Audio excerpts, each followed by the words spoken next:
Yo, what's up mga kaibigan? Nandi na tayo magkwentuhan. So kahapon nga ay binulgar nila Boss Francis Chua na lahat ng players sa sumabak sa Asian Games para sa ating Gilas Pilipinas ay hindi nagbabayad ng kahit piso, including ang 4 na player na nakat sa lineup dahil sa eligibility issues.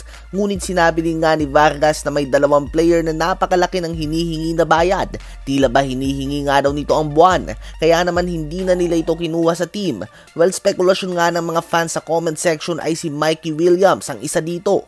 Noon nga ay binanggit ni Coach Tim Coe na gusto niya maging bahagi ng ating Gilas Pilipinas ang 2-time Finals MVP Mikey Williams, at kung talent lang naman ang pag-uusapan, isa nga siya sa mga best players sa buong PBA ngayon, so hindi mo din nga masisisi talaga si Coach Tim.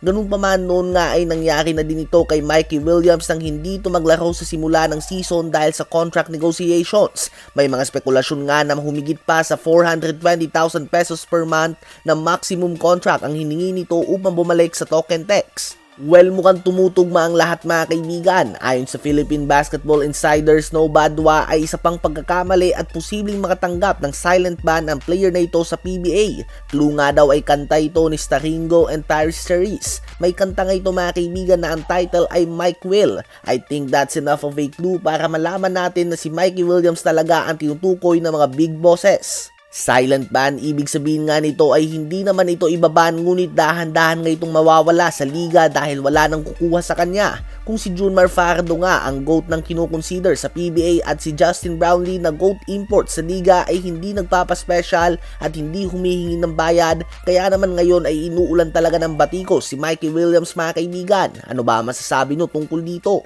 Ngayon ay tumungo naman tayo sa anticipated matchup sa preseason ng San Antonio Spurs at ng OKC Thunder. At yan ay dahil andyan nga ang 2 favorites para sa Rookie of the Year award ngayong season. Ang number 1 pick Victor Wembanyama at number 2 pick last season na si Chet Holmgren. Napakaganda nga ng duelo ng 2 higanting to. Sa unang 6 na minuto ng game ay agad na gumawa si Wembanyama ng 10 points on 4 of 5 shooting sa field. Also a couple highlight plays kontra kay Chet Holmgren ang ginawa niya, habang si Chet naman ay nagtala din ng 14 points and 7 rebounds in 9 minutes. Sa second quarter ay tuloy lang nga ang palitan ng puntos ng 2 to.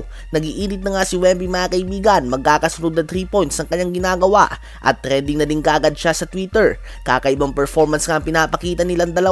Sa first half ay nagtala si Wemby ng 18 points on 7 of 9 shooting sa field at 13 minutes lang din ang nilaro niya, habang si Chet naman ay 21 points and 8 rebounds siya sa loob ng 16 minutes of playing time. Sa second half naman ay nagpahinga na nga si Chet Holmgren at naglaro pa din si Wemby, ngunit 6 na minuto lamang natapos ang game na mayroon siyang 20 points and 5 rebounds in 19 minutes of playing time. Ano ba masasabi nyo tungkol dito?